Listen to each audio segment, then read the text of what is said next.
Okie doke.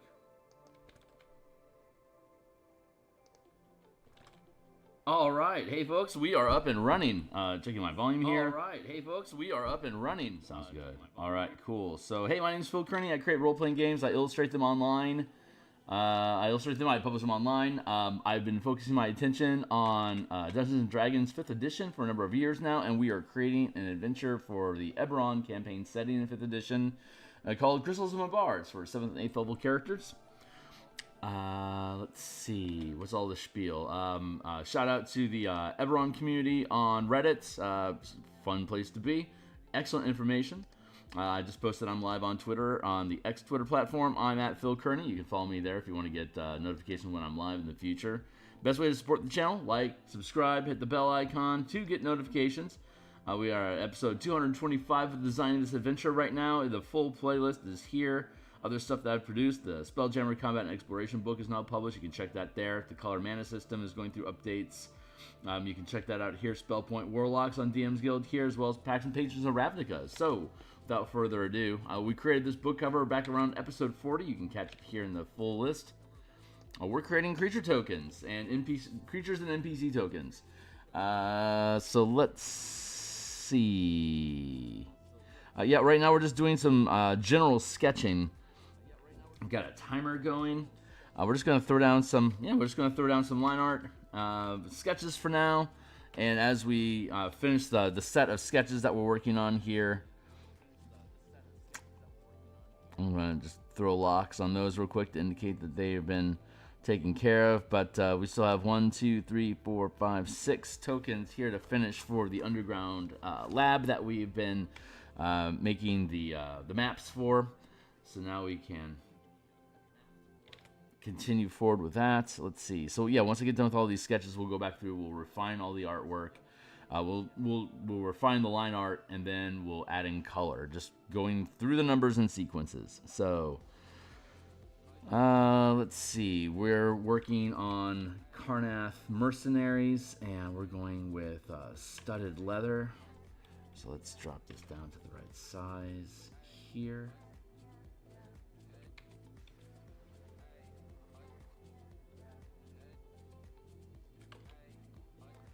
It's gonna work on this for an hour or so this morning.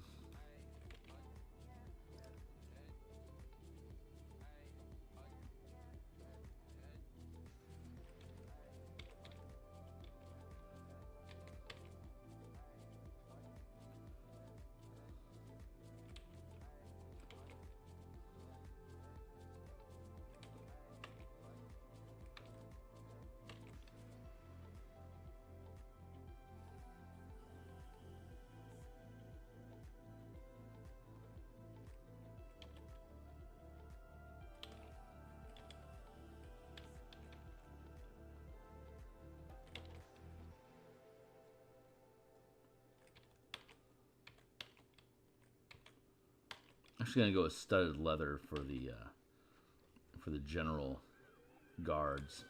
Low cost, high mobility, doesn't exhaust.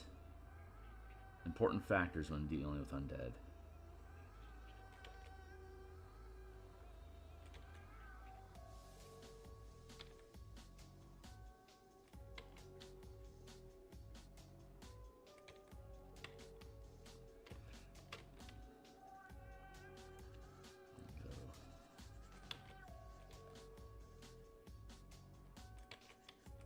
Like that, that's good.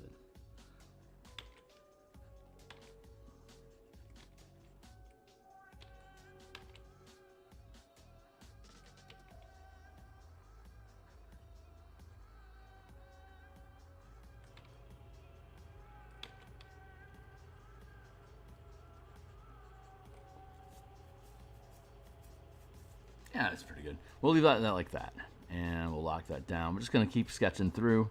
Emerald Claw. We got Emerald Claw Zealots. So let's see.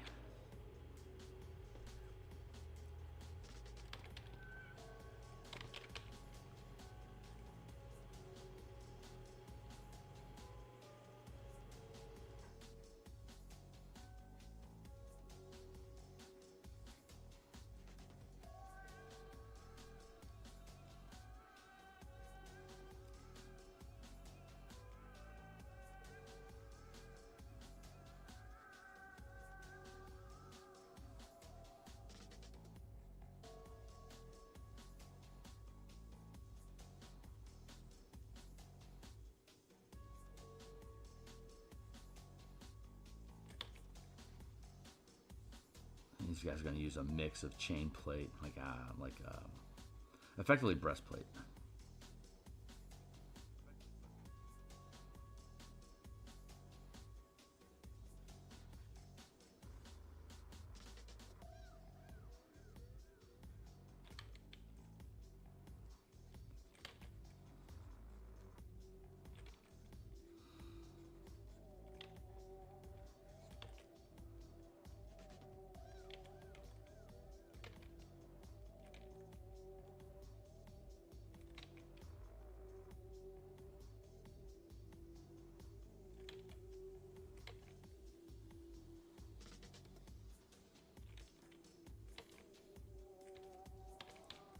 Use some pauldrons here.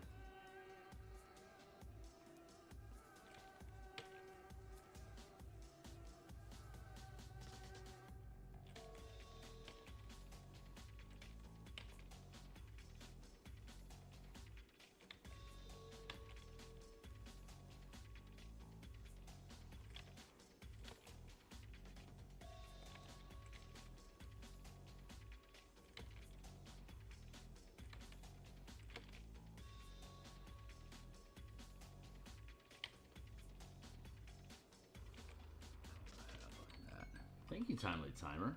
Keeping the timer going to make sure I'm on track. I got an hour to go.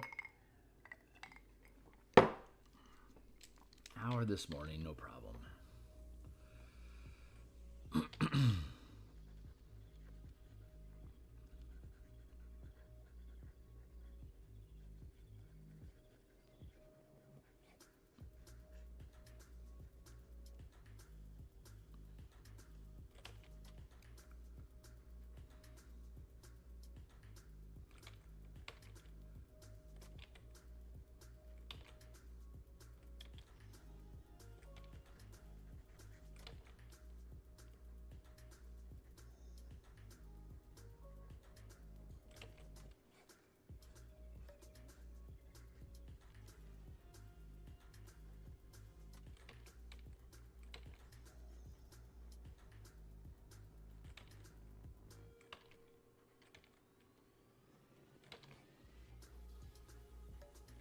There.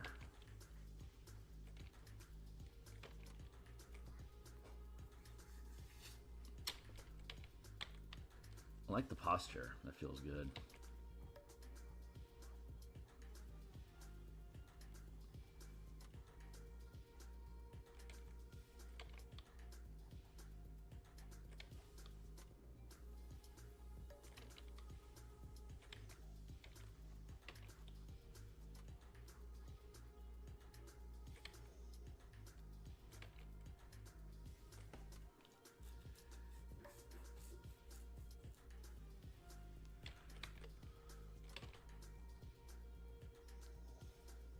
I'm gonna have to do a little research on. Hey, Dronic, how you doing, man?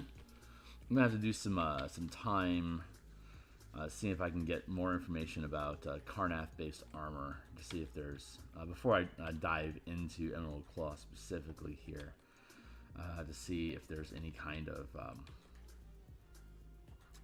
commonality in the style of art that's present for the type of armor that they wear. I doubt that there is. I'm probably gonna have a pretty free hand in being able to create any kind of art that I want for, or any style of armor that I want. But if there is something canonical that I can reference, I would definitely want to make use of it, simply because I can.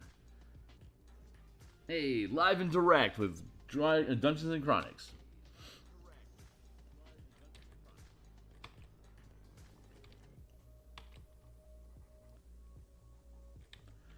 I realized that I had some burnout going on after the after finishing the Spelljammer supplement. It was a heavy, long lift, and my body wanted, well, maybe my emotion, I don't know, something about me. I think my sanity just wanted some downtime, which has led me to not diving as deep and fast into formatting the actual content of the adventure as fast as I wanted to. I think I'm just about over the recovery period of finishing a large document. So I haven't done enough of them fast enough for me to have a real accurate feed of like the emotional fallout that follows up from completing a piece. But I acknowledge that it exists. I'm still figuring out the pacing for it though. Like how much downtime do I need to be able to be back up and running again, based on the size of the document. Like the smaller the lift, the easier it is to recover. But I don't produce these fast enough, often enough for me to have a decent feel for recovery.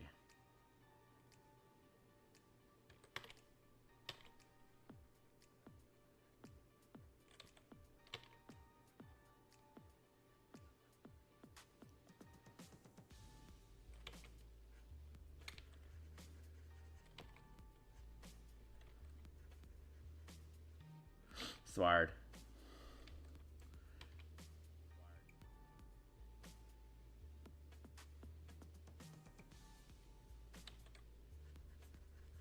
Pull this in a bit like that.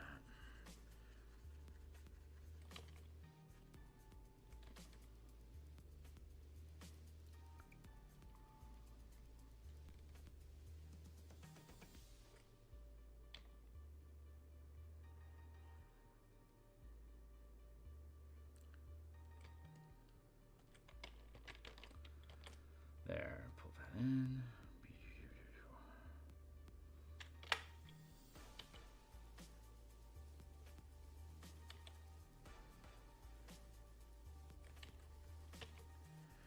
I am excited about lunch today. I didn't have my normal lunch period yesterday because I had to go downtown to resolve business.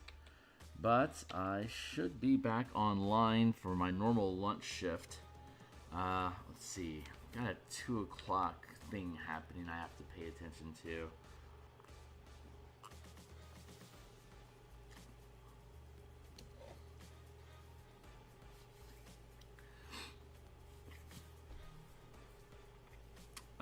I think I should be on. I think I should be on for lunch around 12:30, which will be in about 5.5 hours. I think that's accurate. And I want to explore the concept of 5-room dungeons as a scaling environment piece to help map and frame point crawl adventuring. It's a little bit of an I don't know if it's an original thought or not. I don't know where else it would have come from. So I'm guessing it's an original idea. Probably not.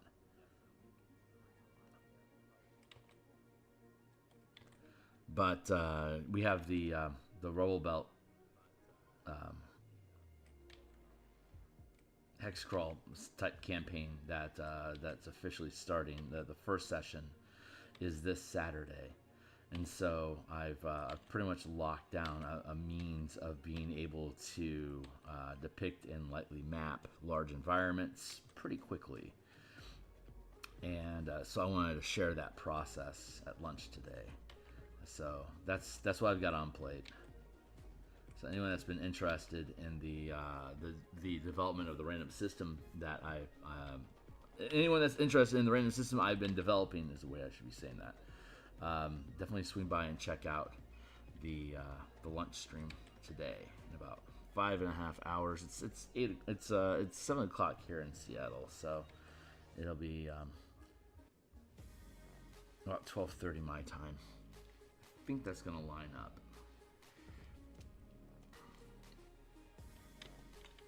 Let's link these two together so they move together.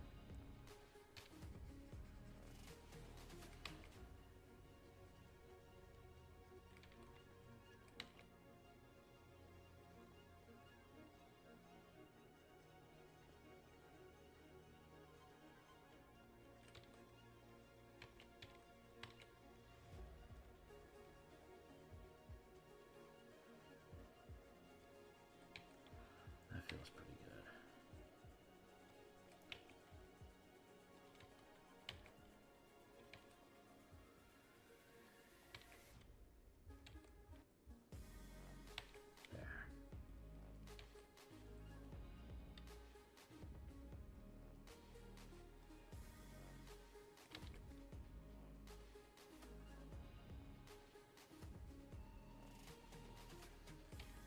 Going with a half plate sort of design.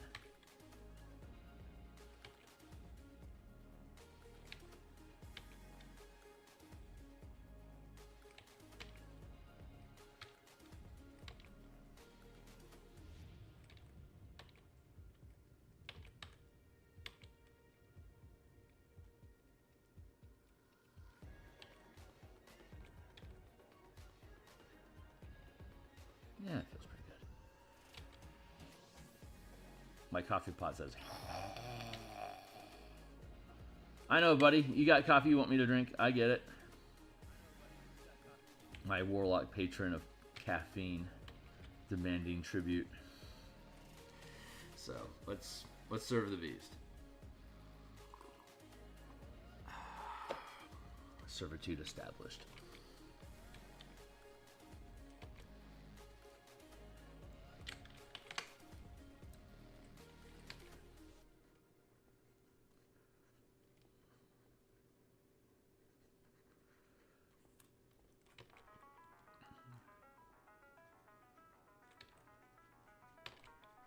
The thing about Zealots is that they aren't easily converted, so there's not a lot of social challenges that go along with confronting Emerald Claw soldiers. Generally, the idea is that if they run across you, they're going to try to kill you. It's the mercenaries, it's the hired mercenaries that you have the opportunity to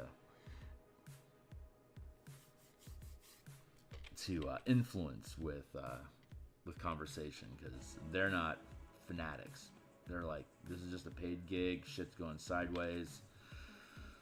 We're open to suggestions. So that's where the team can lean into the social challenge side of the adventure to basically subvert allegiance of the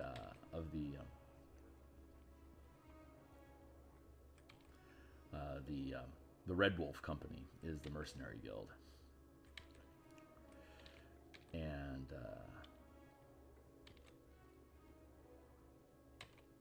they were under the impression there was a possibility of potential undead that might need to be quelled, and they were okay with dealing with some of it. But by God, the place is just teeming with undead.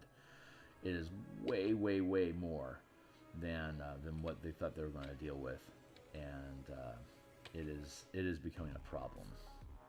Morale sucks. Some people are disappearing. A couple of deaths have happened already. These are acceptable losses in a military, in a mercenary guild. It's how it flows. It's just why it happened. It's the lack of intelligence. Many of them feel that they were misled on purpose. That these cultists can't be trusted. You can't trust a cultist. They have their own agenda.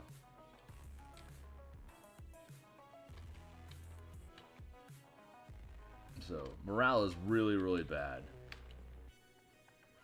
But there's also no easy extraction. Like if they try to gear up and head out, like they're gonna have to basically run away on foot.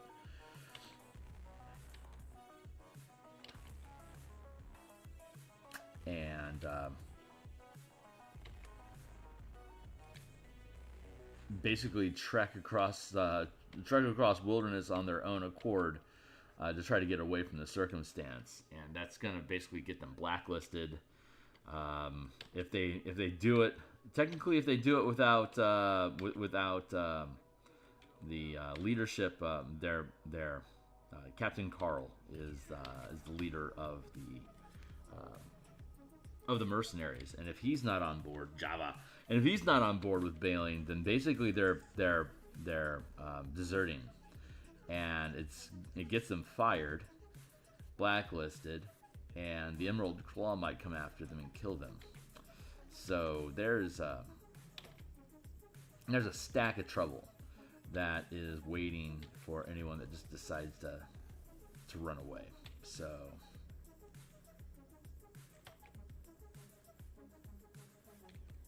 a lot of them are ready just to get the fuck out of this.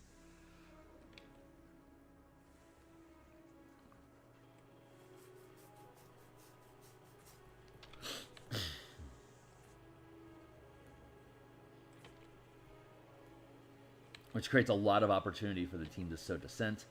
potential make allies out of these the mutineers, and basically lead an internal insurrection. Is that the right word?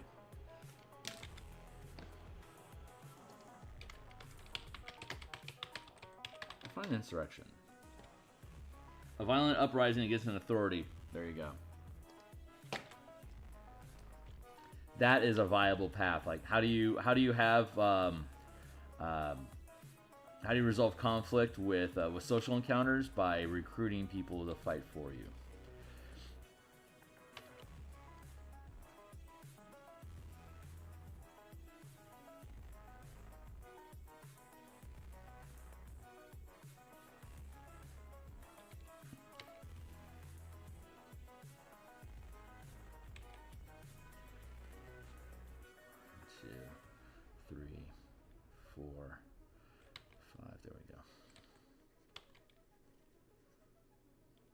Honestly, I don't need to go much. I don't need to go further than that. I can just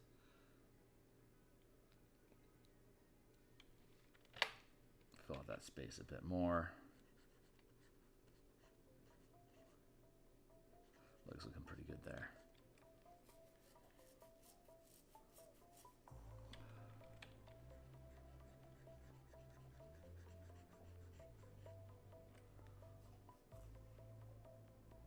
Not bad. Decent little sketch. We're just going to leave that like that for now. Let's see. Okay, Captain Carl. I'm going to go to...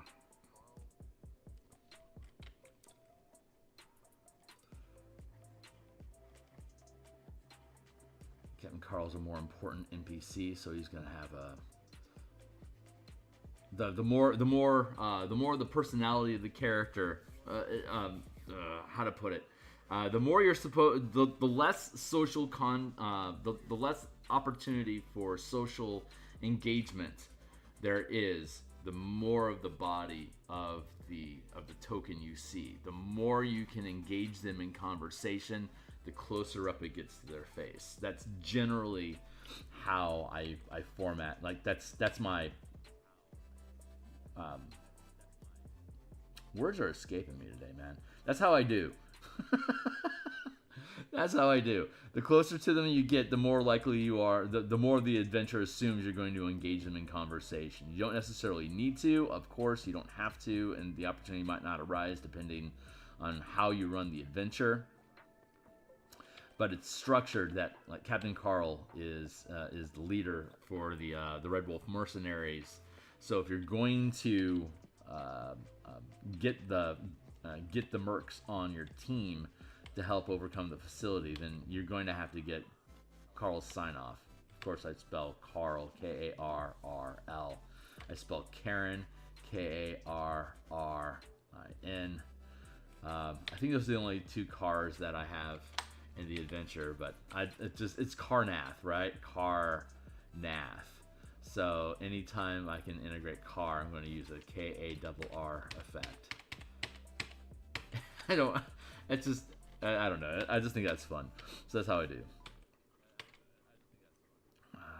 Here, and then we're gonna.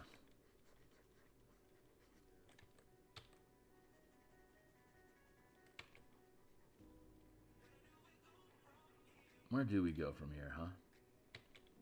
Thanks for asking that.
having some light facial hair, I think is, well, I like it, but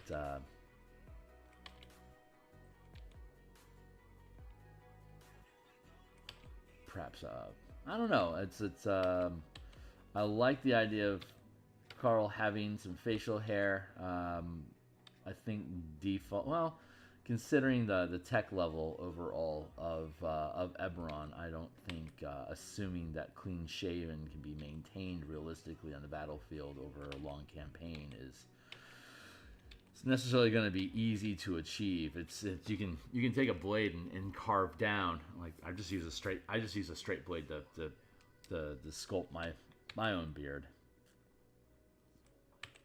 So I think that's feasible. That others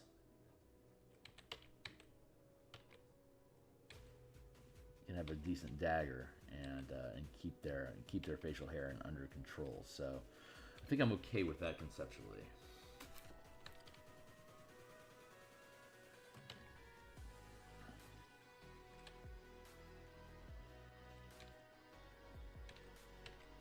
Random fact about Phil: when I shave, obviously I've got facial hair here, so I need to sculpt that down. But I like to shave my neck every couple days, and when I do, I do it in the I do so in the shower.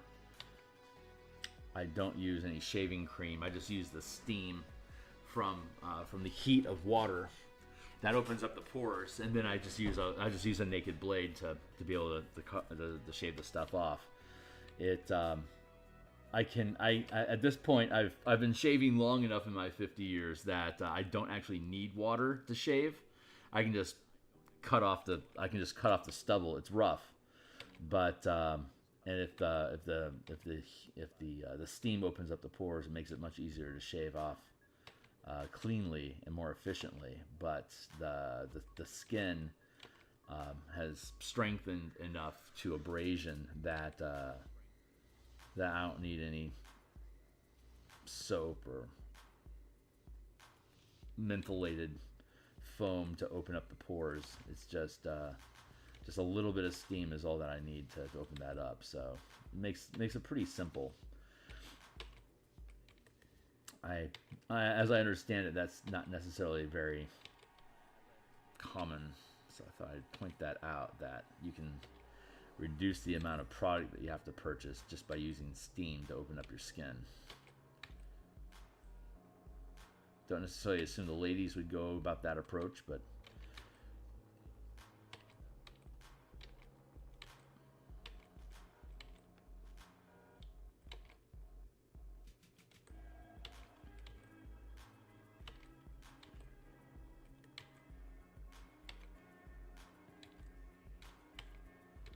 I also don't use any product in my hair. It's been over maybe about a year ago. I stopped using shampoo and conditioner and stuff in my hair. The only reason, I can just use water and a lot of friction to get grit out of my hair.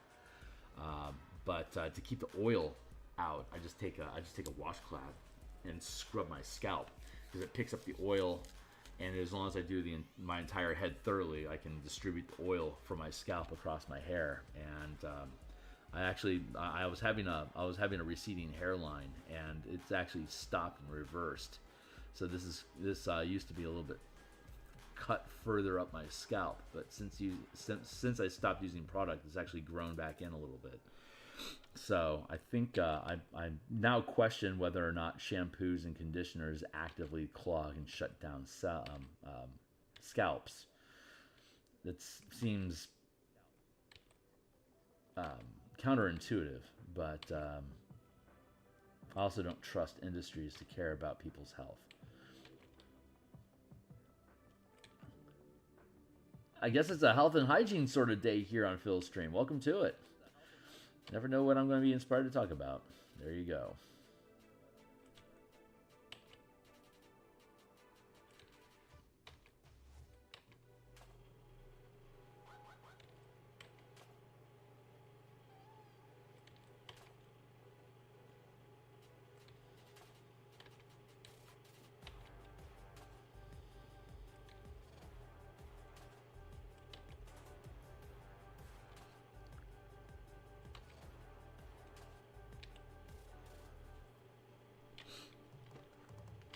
Java. LVE. I don't know what that stands for. I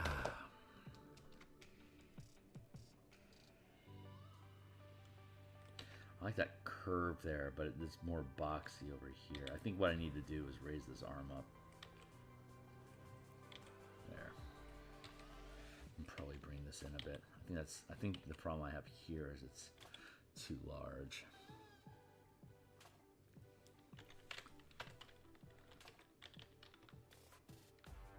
I was hanging out on the Eberron subreddit last night and was delighted to find reference to Keith Baker talking about Warforged docents being used as basically AI nodes, little artificial intelligent things that can be plugged into machinery. Because that's how I've been running docents in Warforged for a number of years, probably like a decade plus at this point.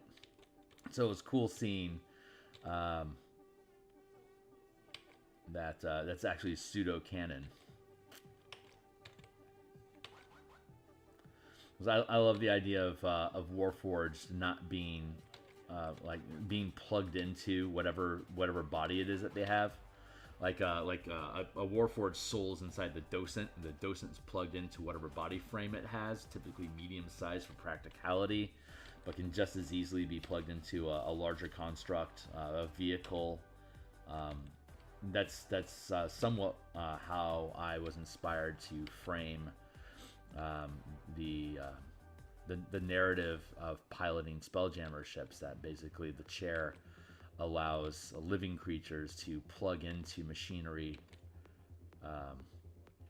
the same as Warforged docents can.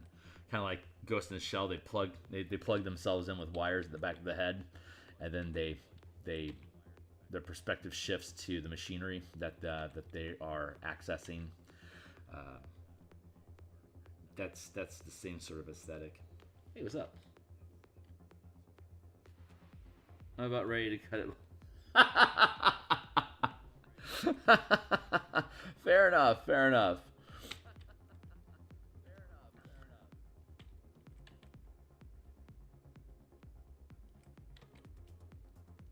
I don't have a chin, so I need to have facial hair. Otherwise, my face gets real stubby.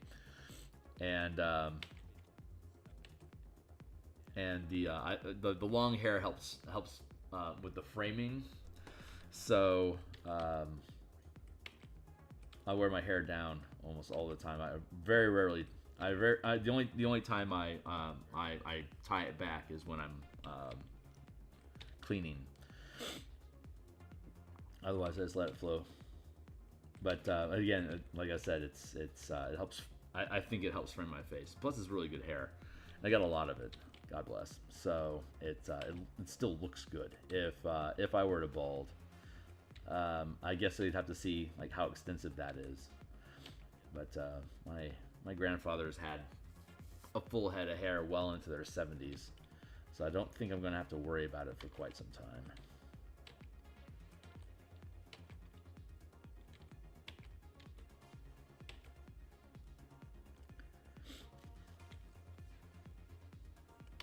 My character build took the blindness flaw to score some charisma, I think.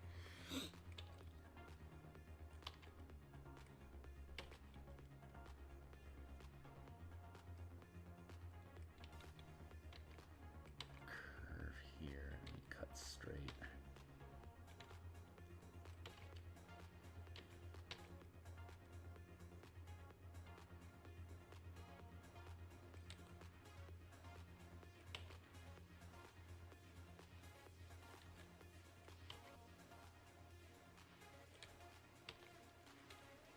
Have these masks that they fill in with.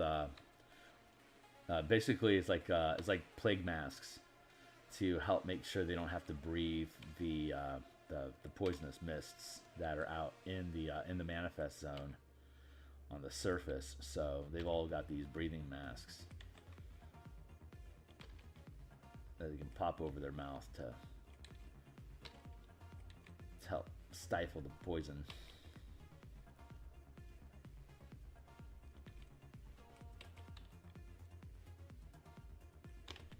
which, if the team picks up some, can help with a disguise if they're trying to infiltrate.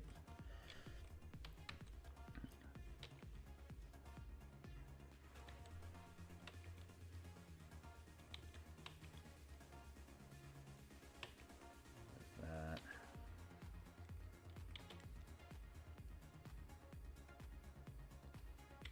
This is about as far like this is even more. I probably actually want to clip it somewhere around like this. Like this is yeah, this is the.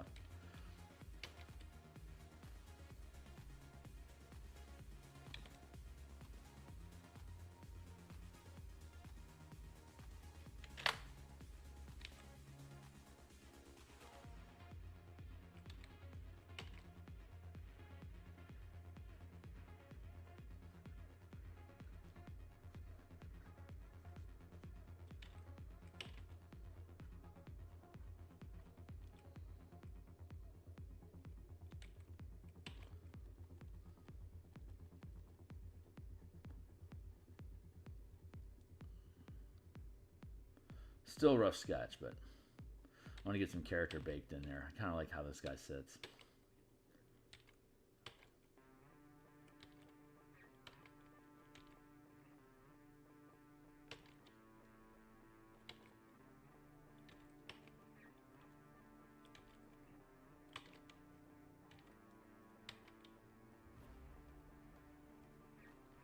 What's up?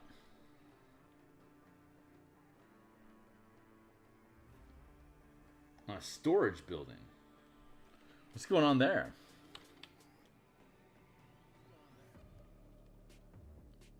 Is this for a project or like an actual storage building, like a physical building that you're creating, like in your backyard, or are you talking about game elements?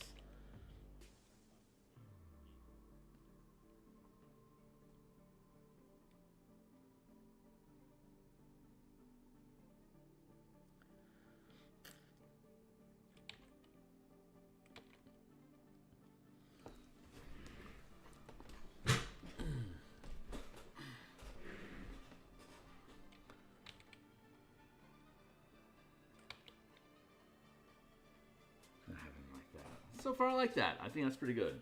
So we're just going to let that sit for now. I'm going to bring that down a bit.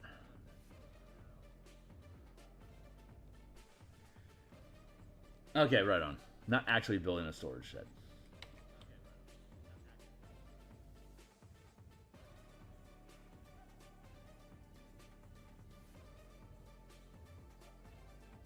What system are you playing these days?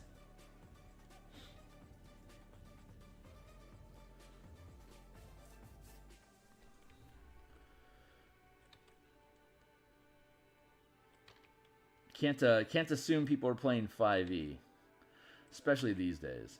It used to be a pretty good guess that, you know, if somebody's playing an RPG, it's probably going to be something 5e related, but that is becoming less and less common now.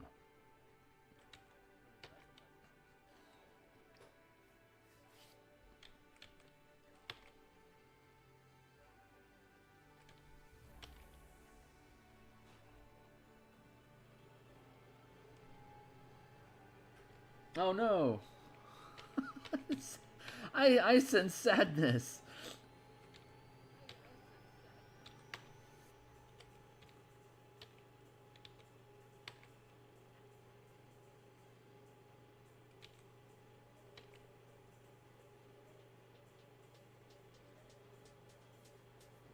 Yeah, this is too bulky over here.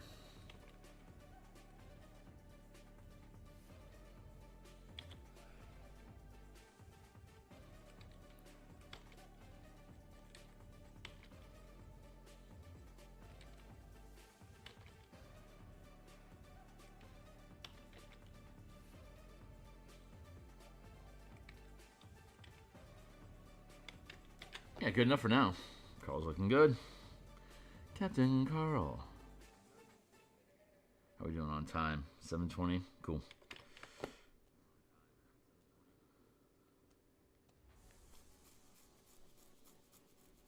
Let's see. Let's build out Solzu. Solzu, you'll have no opportunity to actually interact with. His fate. He's pretty much fucked. This is the mastermind of the operation. An Emerald Claw Necromancer that is a retired veteran, who. His involvement with Emerald Claw has pretty much ostracized him from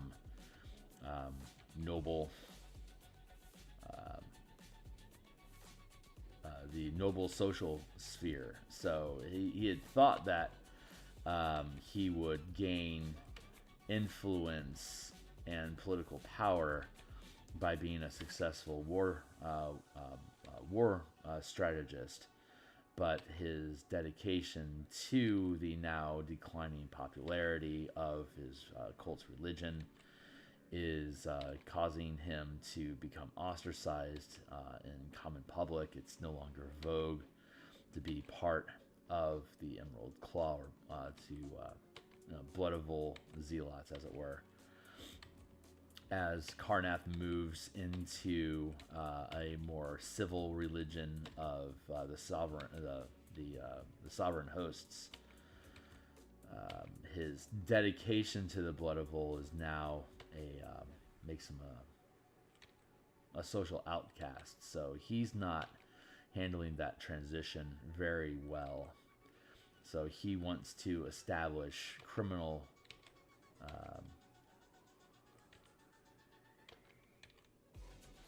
a criminal presence, establishing, if he wasn't able to accumulate power through social status, then he'll do it through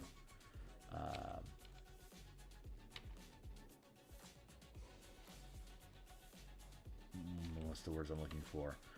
By establishing this manifest zone and setting up a production operation for resources. He is hoping he can angle his way into favor with the 12, which is the hidden mastermind arch-villain organization on Corvair. And so he's attempting to win favor and placement in that organization by providing these resources. And he miscalculated how dangerous the ritual is to create and maintain the manifest zone. So he's now kind of trapped inside of this, the ritual space. And if he tries to leave it, it'll get him killed. If he stays there, it slowly whittles down his hit dice until he dies anyway.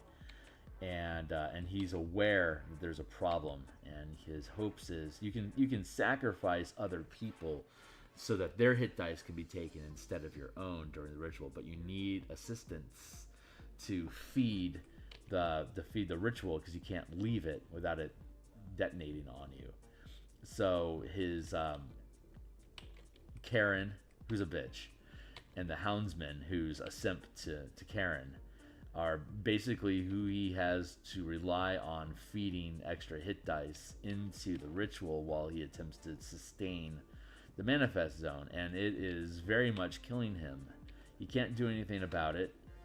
He has to maintain his concentration on the ritual. He has to spend his action economy on performing the ritual each round. And it's been a couple days since he's had a long rest, so he is wearing very, very thin. And the backstory here is that Karen's like, I don't like the math on this, and Solzu, he's like, fuck you, I'm stronger than that, you're wrong. And she's like, okay, let's find out. And as soon as the ritual started going wrong, she's like, yeah, I told you so. And now you're stuck in it. So she's lollygagging on feeding hit dice. She's intentionally bleeding him out so that he can take the ritual as far as possible. With her intent is to sweep in and take control of the ritual when he falls, so that she'll be fresh and strong to be able to finish it off. Solzu got trapped because he was vain. His hubris is getting him killed, and Karen is perfectly fine with that. She was basically a hire as well, She is a zealot of the Emerald Claw, just like Solzu is, but she's far more ambitious for her own selfish gain. So she figures that she can just let this fool die off, and then pick it up and then take control. She knows well enough how the organization works. She knows their intent. She knows all the bits. The time that Solzu's been trapped inside of the ritual, she's been able to check all the notes and catch herself up on what the scheme is. So she figures when this guy dies, she can just take over. And the Houndsman is totally in love with her. So he's content with letting her do that, knowing that if he helps facilitate her, he'll have a position by her side. And he's just kind of in the wind anyway. So yeah, Solzu's in trouble. No one was. Oh, that's a shame.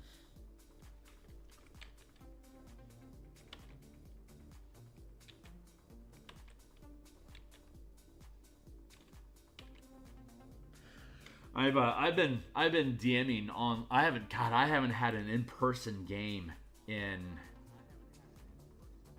Oh shit, probably over a decade at this point. I've only been online, and it was a little bit of a. I like in person. You can't form true friendships unless you're actually in the presence of each other. Like you can earn camaraderie and appreciate other people, but I think until you can actually shake somebody's hand, it's hard to really lock in that this is somebody that I know I can count on, because like they don't even know where you are. You know, that's the problem with being on. Like I was playing with Germans and Russians and Frenchmen, and great people, but it's not like I can call them. It's like, hey, can you? I'm stuck out somewhere. Can you help pick me up? You know. It's just like no. It's like, sorry, dude. I'm on the other side of the planet. I'm not gonna be able to get there. So they can become like friends in the sense that you get along with them well. They're compatriots. They're fun to adventure with, and if only they were in my community, I would totally cook a steak for you and invite you over and let's watch some cartoons and shit. But that's the problem with globalized relationships, is that you can't invite them over to watch some cartoons. That was the foundation of almost all my friends. Come over, play some D&D. We'll watch some anime. Crash here if you want. It's like that. That is the foundation of almost all friends that I have or had.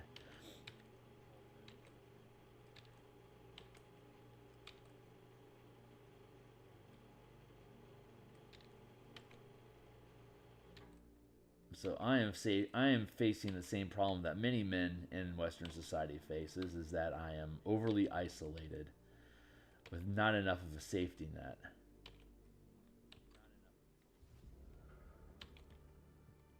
I like how this guy's looking, man. This is good. So I want to get a live table up and running. Seattle's not a bad place to find gamers. I just have to... I have to give up. I have to give up production, and a big problem with being an artist is the isolation of production. Started playing D&D back in '76 until '95. Right on. I played my last in-person session. Started. We're playing online. Hey Dennis. Mostly 5e though. I've gotten into. Well, it's hard, man. Yeah, I started back in '87 is when I started. So you got a good decade on me. I inherited my cousin's red box, and they had the red box. They had Mulvaney. They had the Master Series from Beckme. They had the Player's Handbook. No, they didn't even have the Player's Handbook. They didn't even have the AD&D Player's Handbook. They had the Unearthed Arcana, and like 10 different old adventures, like first Beckme style adventures, and what was it? Hero Quest. They had a shitload of Hero Quest minis and a bunch of old lead miniatures, like tons of them. So they were like real haphazard, and they were starting to grow out of it.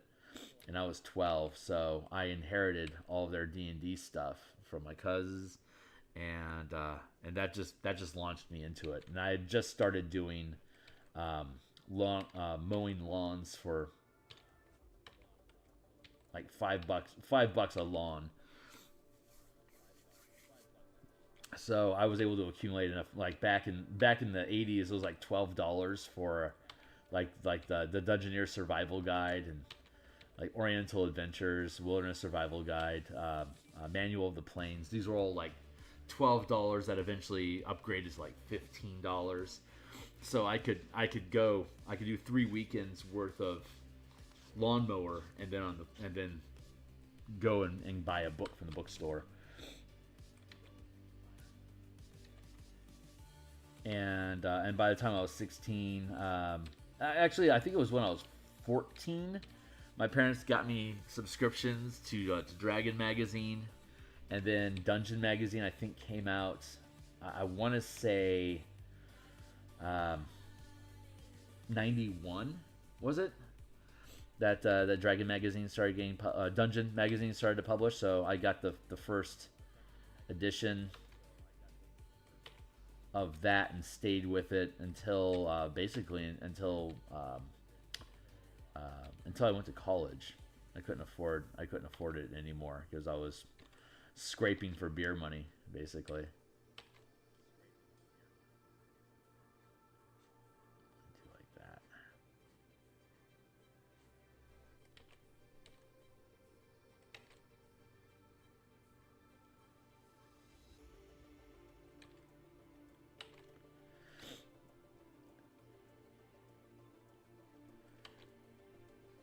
But man, there's that OSR mentality, man. Okay, I'm back.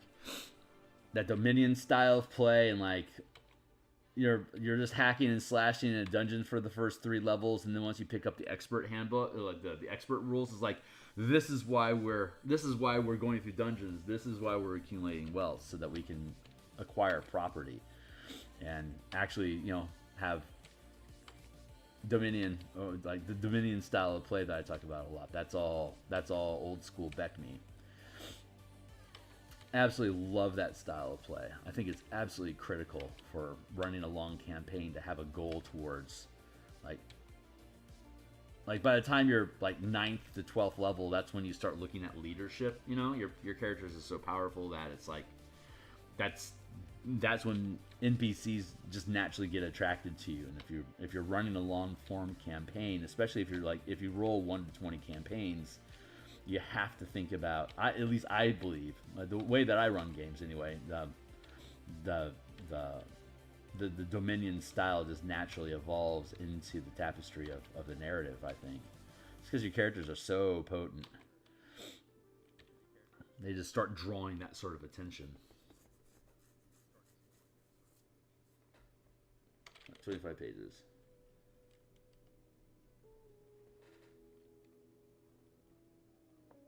Sorry, Bill. This is a 95.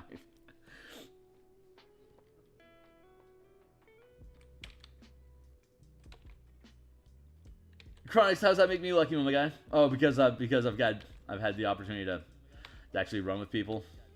Feel you, man.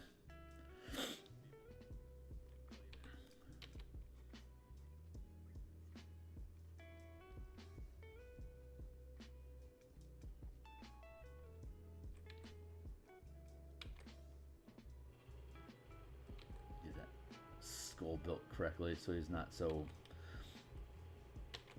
derp shaped. White box hero.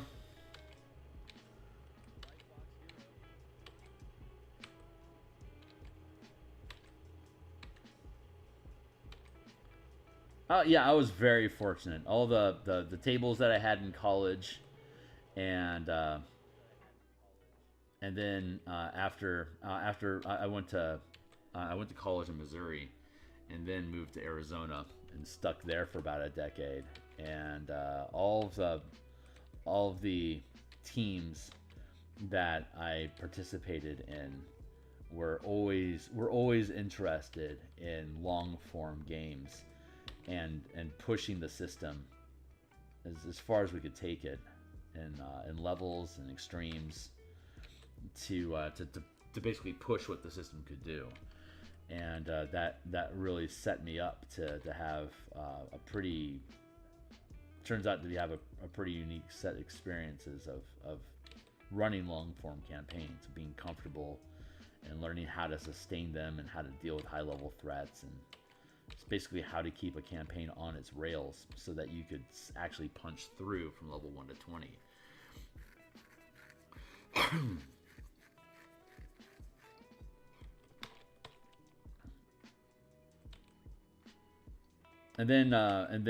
So after I had moved, then Roll20 became a thing, and I was able to grab hold of my old college team and start running online for a while as well, which was fantastic because they were also used to running long form games with me. So that got me used to running full campaigns online, and once that sort of change in protocol of not being in the same room as your team but still being able to maintain pressure over the course of like a year plus to be able to complete a campaign, that pretty much cemented in that I could always have a new team. I could always find new players online.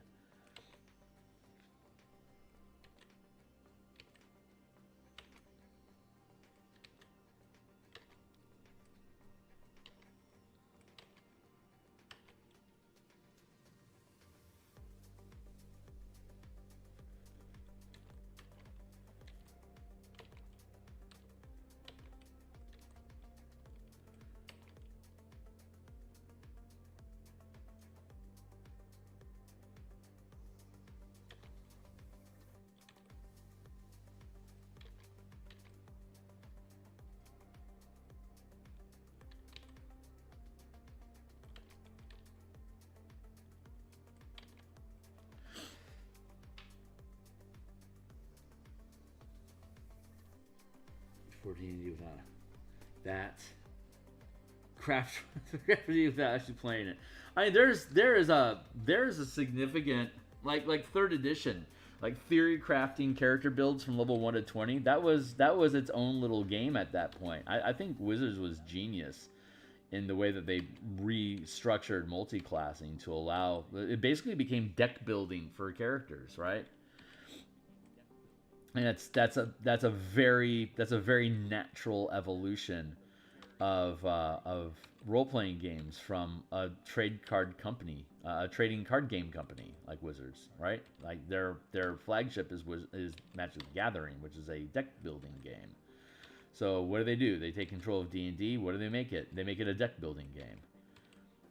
So many guides online during third edition, like how to build the ultimate tank and stuff like that, by finding clever ways to mash together classes, feats, and different supplements, and they were punching out so much content. It was really amazing how much like tying in weapon and weapons of power, I think, or weapon ancestries. In with binding magic plus magic of Incarnum. Like you can take the, and then like Savage Species, you can staple together all these different third edition books that they published to make use of different character resources to be able to create different effects. And then there was prestige classes that rewarded you for finding unusual ways to access different class features to have to gain access to the prestige classes.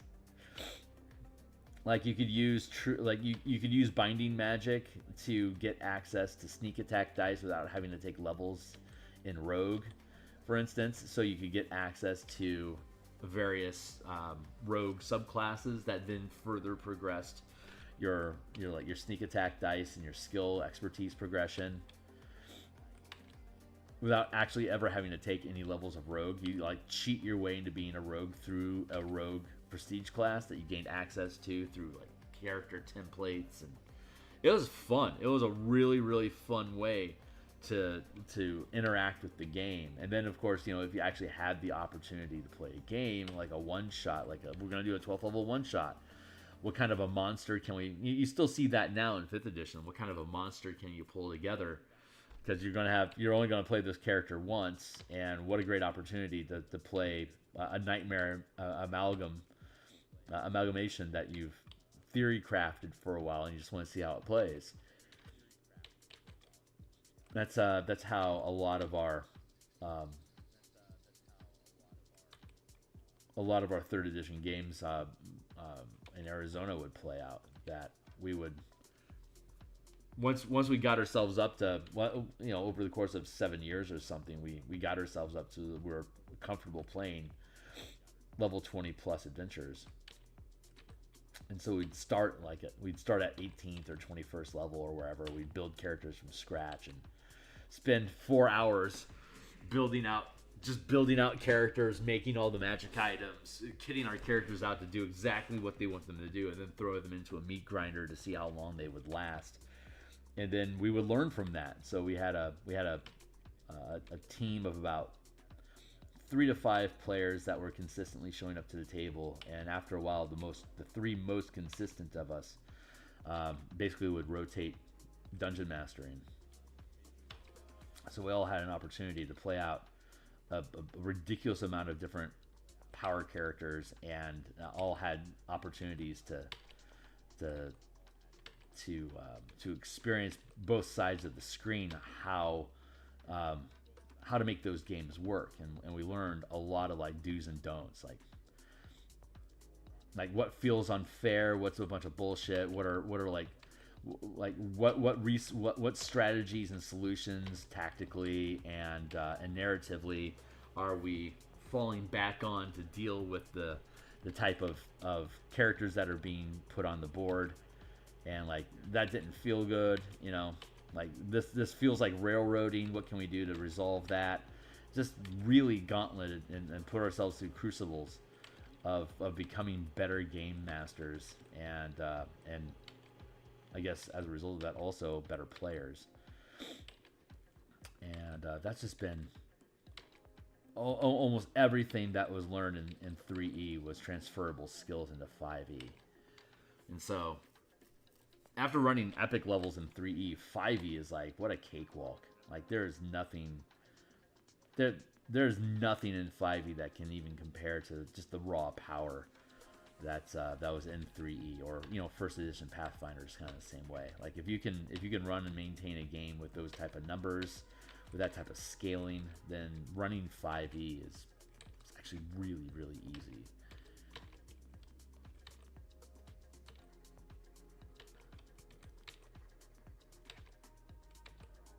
But if 5E is the first thing that you come into, and with the lack of guidance that exists in 5E, that makes I think is what makes it actually a difficult system to run. 5E is actually very easy, but you have to come in with training already. You already have to know how to run a game. You have to know how to run a table. You have to know how to manage expectations, how to say no, how to limit what options are available for continuity of the storyline, or for the type of flavor that you're looking for. Yeah, there's a lot of moving pieces that you can only really learn through failure and success, and you have to have a team that's willing to stick around for that learning curve, so you can see at the back end that you're going to end up having a really, really good game environment to be able to basically run any kind of games that you want to. But you have to have a team that's willing to stick it out, like be as committed as the DM is to make a campaign work, and to adapt, and to accept what's the word I'm looking for?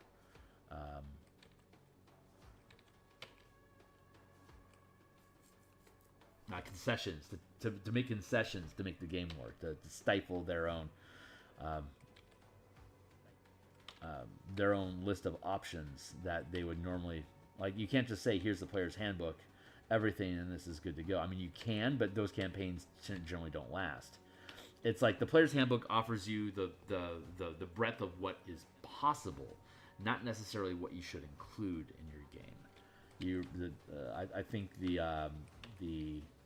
art of curation and selectivity is something that is not really emphasized at all inside of the game space. It's very much catering to the player in 5th edition, but that's the players outnumber the DMs. So from a sales perspective, the manufacturer Wizards is going to want to cater to the players because that's a wider audience to sell more stuff. But the actual decisions are being made by the DM, which are far more rare, and there's no support for them to create a culture inside of 5e where DM makes the rules. If you want to play on his table, follow their rules. It's much more, I'm a player, I'm going to find a table that I want. Oh crap, there's no tables. So then they just leave the art. Hey, text. Hey, Goblin, it's good to see you. I feel like 5e is one of those systems where it's got a good core as long as you are willing to accept that you got to homebrew it or find good to homebrew for. Yeah, 5e is an amazing game engine. I mean, the amount that I hack 5e to be able to build the kind of games that I want is pretty clear. That is pretty clear indication that the bones are good. It's just how you're going to dress it up, right? But you have to be comfortable with, like, knowing what you want to include or not include inside of a specific game genre that you want to play inside of the 5e game engine. So it's good to see you, Goblin. Thanks for being here. But again, the authority to dictate this is how I want to run my game, like even the art of authority is something that needs to be trained. This guy's head's way too big.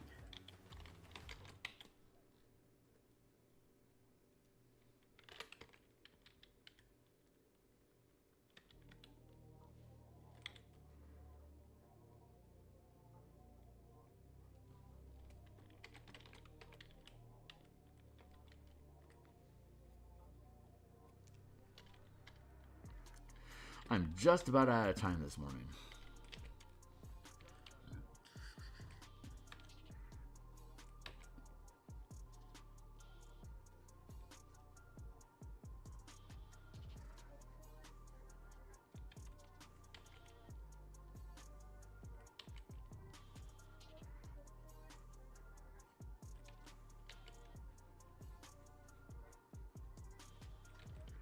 Selzu is somebody you'll never have the opportunity to have a conversation with. He's going to get killed by the ritual. He's just basically a plot setup. He's not the actual foe that you have to deal with. Karen and the Houndsmen are the major NPCs that you actually have to deal with because they have mobility and have options like how to use their action economy against you. And then beyond that is if the ritual takes control and gains its own sentience, then you have to deal with Ugoloths. So that's right, we got to make some Ugoloth tokens. I forgot about that.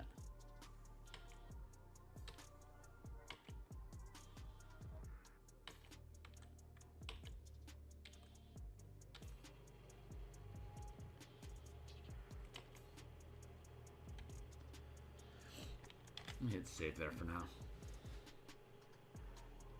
Hands and feet, hell yeah.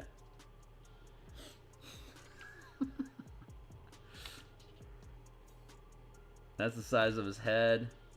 That's where his chest is at. Basically, nipple line is one head lower. And then belly button down here. And then crotch. And then fifth, like, knees will be off screen. So this is now technically in scale. It's tilted forward a little bit.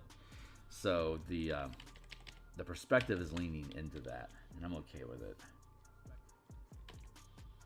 Head was way too big previously, though.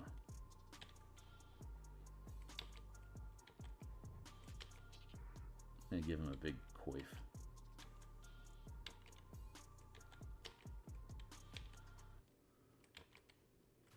Nothing says wizard like an overly starched lapel. And okay, so I'm going to have to stop here now. I'm going to be back. I anticipate being back. It's almost 8 o'clock in about 4.5 hours, I think. I'll be back on for continuing with the Rumble Belt playtest content. We're going to look at, I posted this on my Discord. I've been thinking about the 5-room dungeon as a means of scaling in size to break up an environment and then to dive into and zoom in on a point. Like in a point crawl, a 5-room dungeon becomes like a 5-point map. And so you can zoom into each point to create an additional 5-room dungeon, to zoom in further on each of these nodes can be dived into closer and closer. And the size of map that we're working with is 10 mile squares. So I can create a 10 by 10 grid of 1 mile each, and then each mile in that grid can zoom into a 10 by 10 grid of 500 feet. In each 500 foot square, you can zoom into a 10 by 10 grid of 50 foot squares. In each 50 foot square, you can zoom in on a 10 by 10 grid of 5 foot squares. So when you're building a dungeon, you can start off at the 1 mile scale, put your 5-room dungeon that as the point crawl inside of that space, and then each of those points you can zoom in as a point of interest. The 500 foot scale, and then zoom in at the 50 foot scale, and then you're at the 5 foot scale where your characters are actually engaging in combat at that on their feet. So that's the idea that we're going to be playing with. I'm going to explore that means of production in my stream today, taking the blue on blue, the Azorius floating island environment that we have in our first tile that we'll be exploring starting Saturday. So spoiler alerts, but I don't care. It's not like plot is important. We're just there to throw mana around, use action economy, and just build a story out of it. So I don't care if players are previewing and seeing the environment that they're walking into. If anything, it should help expedite the adventure. It doesn't overcome any threats. It just maybe gives you an idea of what it is that you're in for. So I'm down with that. So each week I'm going to be building out an additional tile, presumably in the direction that the team is going to be heading in. So I'll be building as a DM. I'm going to be staying a week ahead of the team as they move through stuff. And if everything goes well, 4, 5, 6, 7 tiles, maybe 8 at most over the course of the next 4 months. We'll see how things play out. So that's it for now. I'll be back tomorrow. No, I won't. I will not be back tomorrow morning. I have to go downtown early. I'll be AFK on Thursday until the evening. We'll be back building Spelljammer megaships. So yeah, lunchtime today, and then I won't be back until tomorrow night. So anyone that's interested in this stuff, like, subscribe, hit the bell icon, get notifications. I am here 10 times per week in the mornings, lunchtime, and in the evenings. Over 5 days in the mornings, 3 times during lunch, 2 times in the evenings. That's my schedule Monday through Friday. I now run a game on Saturday morning with my playtest team, including Goblin. Thanks a lot for being part of it. That's what we're doing on Saturday mornings now instead of me doing art. That'll run through August, and then we'll see where we're at from there. So that's it for now, guys. I'll be back in about 4-ish hours. So I'll see you guys then. Thanks a lot.